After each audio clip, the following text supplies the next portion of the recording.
Okay, penaksiran risiko dynamic.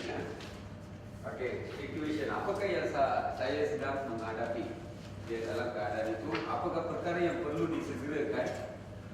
Okay, yang mana yang perlu disegerakan, segerakanlah. Yang mana perlu kita nak tolerate. Okay, risk assessment. Sometimes we can follow this method also. But according to Hazardous, they have their standard method. But this, just I am telling you this. Apa ni 4P method. 4P method. One, P is great.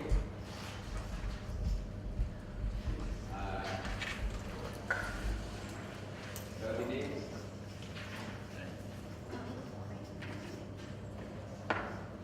Transfer.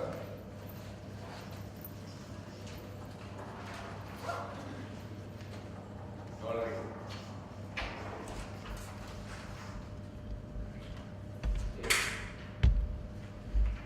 So either you want to tolerate, either you want to treat, either you want to terminate. If terminate, better, okay? Terminate better. Terminate means eliminate, okay? Eliminate the risk, okay? Or you want to transfer. Transfer sometimes we katalah satu projek ataupun satu task yang kita nak buat, tapi kita tak ada pangkal. Contoh, kita nak handling of hazardous materials di kilang atau waste in the factory or somewhere, maybe in the lab. Benda yang sama berlaku di sekolah dekat kampung Pandan. Have you heard about that? Toxic release from the lab while they are moving. I think it will assist you all. Okay, the lab personnel. Okay. The sekolah dekat kampung Pandan, I think it was about a few months ago, about not more than about 4 months. Not more than 4 months. Just recently came out in the paper. Okay, the scholar, from the lab, they want to remove all the unused or outdated chemicals from the lab. Okay, I think you would have the similar situation also maybe in your lab. So they call someone contractor who are unauthorized or they are not familiar in doing that labor. Okay, while they are moving into a transport, a lorry or something, 1 or 2 bottles while they are carrying drop and over. Okay, and then the leakage makes the students around all affected, and then they have been sent to the hospital as outpatient treatment. Okay. Then they call Bomba. Bomba have hazardous material team, HAZMAT. Have you heard about it? Okay. One of the team was hazardous material handling unit. We call it HAZMAT team. Hazardous, HAZ for hazardous, MAT, HAZMAT, hazardous material handling unit. Okay, specialized for all this leakage, gas, fume, chemicals, transportation, lorry fault, overturn or whatever. So they will call this. First the nearby fire engine they will respond first. Once they go, then they will cordon the area, do whatever possible things. But total protective equipment and to handle the situation, we have a special team. Even radioactive, anthrax, this and that, okay, they have this special team for that. So through the HAZMAT team, okay, so they will respond. They will call, and then Bomba able to go down the area and then manage the situation. The problem is when we call the people, we must in OSHA it was stated clearly. When we call someone, we must ensure that they are competent person. Are they competent person? Past experience. When we engage someone, we must have all these data. Okay? When we offer the contract, so they must have some past experience, whether they have been doing this for a long time or any incidents before, all this, then only we can give to them. Okay? Because something happened, this not gone into fatality, but that too gone into the record. See? But these schools are government to government, okay. but sometimes the private this and that, so must be very careful. Okay, must clearly stated in OSHA, okay, must give to the competent person. When you dealing with something, must give it to the competent person. Okay, then bagaimana situasi itu boleh dijadikan selamat? So how to handle the situation? If you can manage it, you manage it. If not, if you need some special team to handle, if you have ERT team, your internal ERT team, ask them to handle. If not, then kita panggil external people.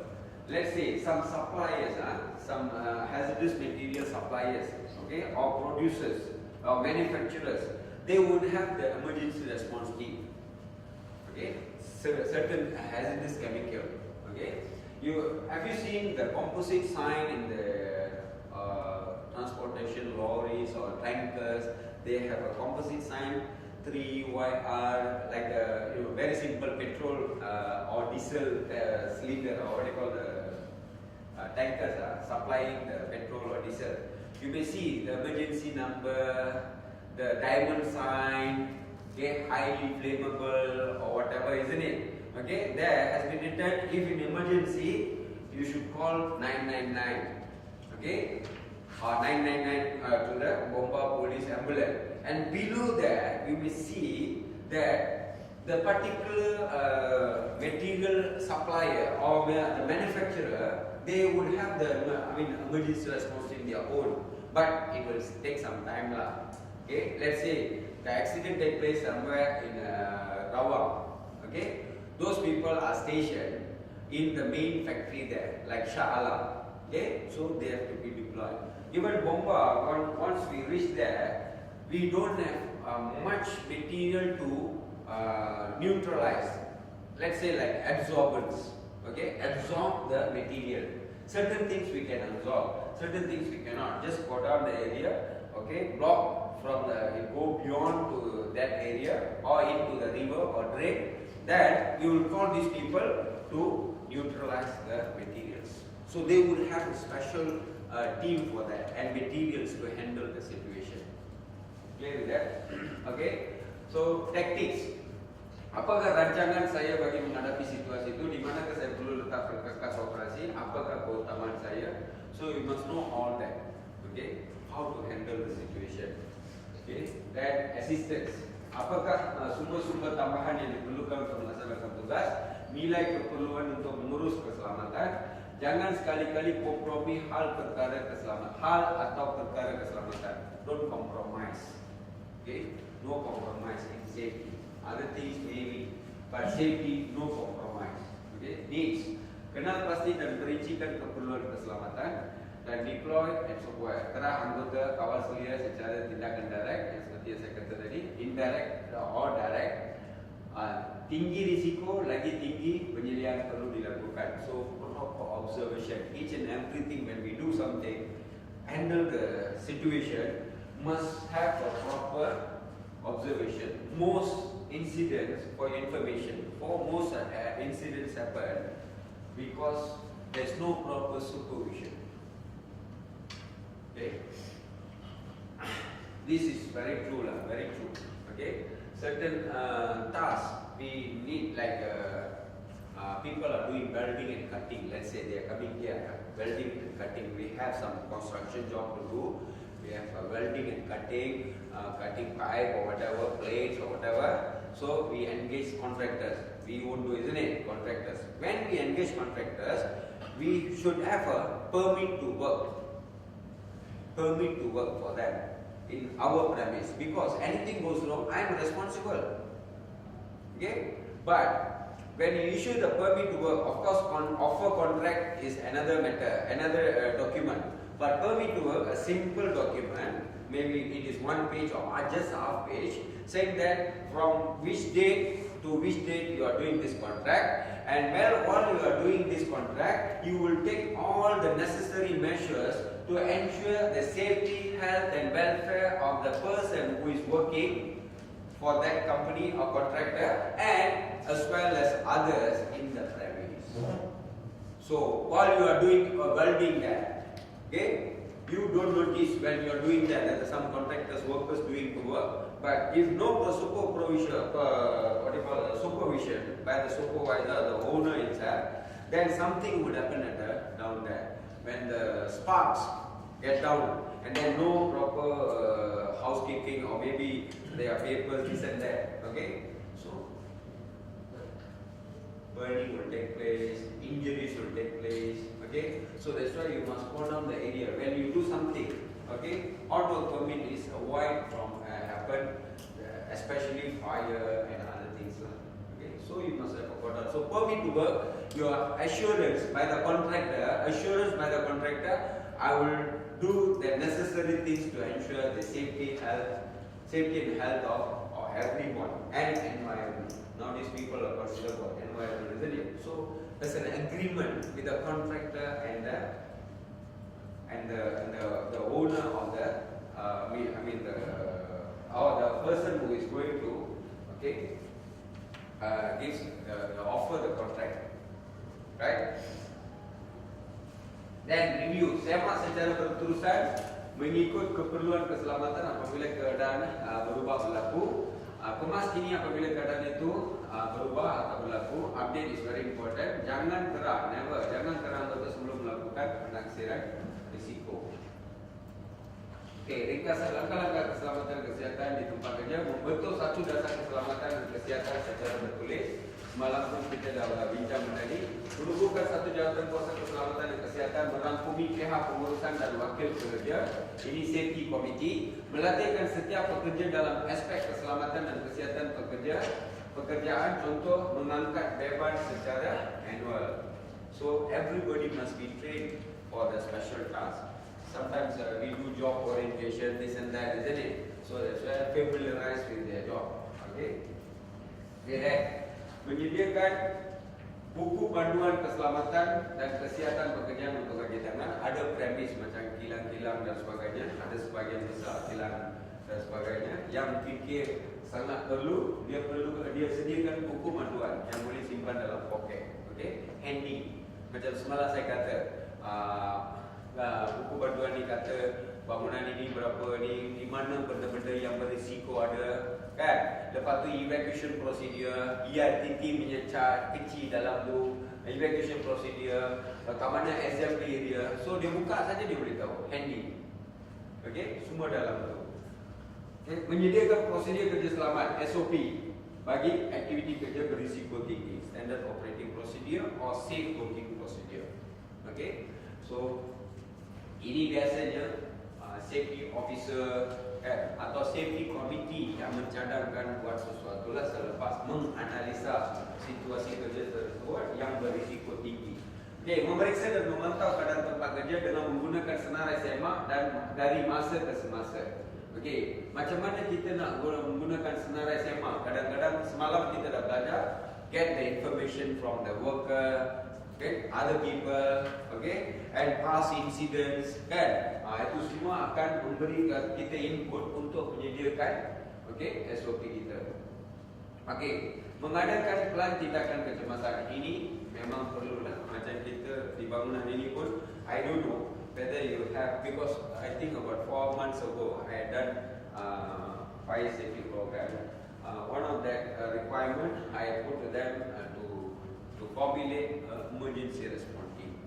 Okay, emergency response team if anything goes wrong. Not only fire, as I told you, emergency not only fire, but most expected is fire lah. Other than that, maybe somebody put anthrax somewhere and they call from outside, or somebody put bomb somewhere. Whether it is true or not, we don't know. But we must anticipate as a true incident, or we must respond to it. We cannot say no, past incidents sana ada, dulu Nissan pun ada macam sana ada macam apa pun ada negative, no positive one. So we also think that nothing will happen. Suddenly explode, finish. Because a few cases taken place, like Daya Bumi, okay, a few years back, more than 10 years lah, okay, Daya Bumi dekat pejabat pos besar kan, itu ada letup sekali. Pecah semua, hancur dalam. Okay, Daya Bumi ada berlaku. So ada incidents take place. So we don't take things for granted. Even anthrax, 1 or 2 cases only, it was proven positive. Others all about more than about 70, 60 cases we attend all those days. I think a few years back, people are worried about the anthrax, isn't it, all the way. So Bomba also putting bala. So the worst part was in the Samtapi. You know, those people who fought on and then what you call, they never let them go back and then must throw all the clothing and everything and then ask someone to bring their clothing, buy some from somewhere or bring from your home, contact the people from home or somewhere, friends or whatever, they buy the things and then let them to take the shower. By Bomba will do everything, but we have specialized like men, we ask the men to do that. For ladies firefighters, okay, they will do for them. Then take the new clothing, put on, then only they screen after total screening, then only they will be let them to go out. Psychotherapy is the a bit, but till today we don't know if it is positive or not. But the powder, it was found there, and then people tell something is there, and then that is the worst part, worst scenario that we have seen. How ready is the Malaysian response team to all this kind of chemical? Okay. If you say about the emergency response team by the Bomba, okay, we have like a CPS, GPS. You know, CPS means chemical protective suit. Chemical protective suit, it is not totally protect like the radiation, this and that. Okay, or gas. But gas protective suit is considered like A level. We got A level protection, B level protection, C level protection. Like, you know, have you seen the baju celuring macam army pakai itu hijau sikit macam daun dia punya pakaian. Betul? Macam itu Bomba ada kan celuring macam orange. Itu in firefighting it is not allowed, but it at least protect a little bit resist the fire or the heat in the fire, but it is not A level protection. A level protection means we wear the full fire jacket, fire trouser, the helmet and everything A level. So that is C level. Similar like chemical handling and all these hazardous substances.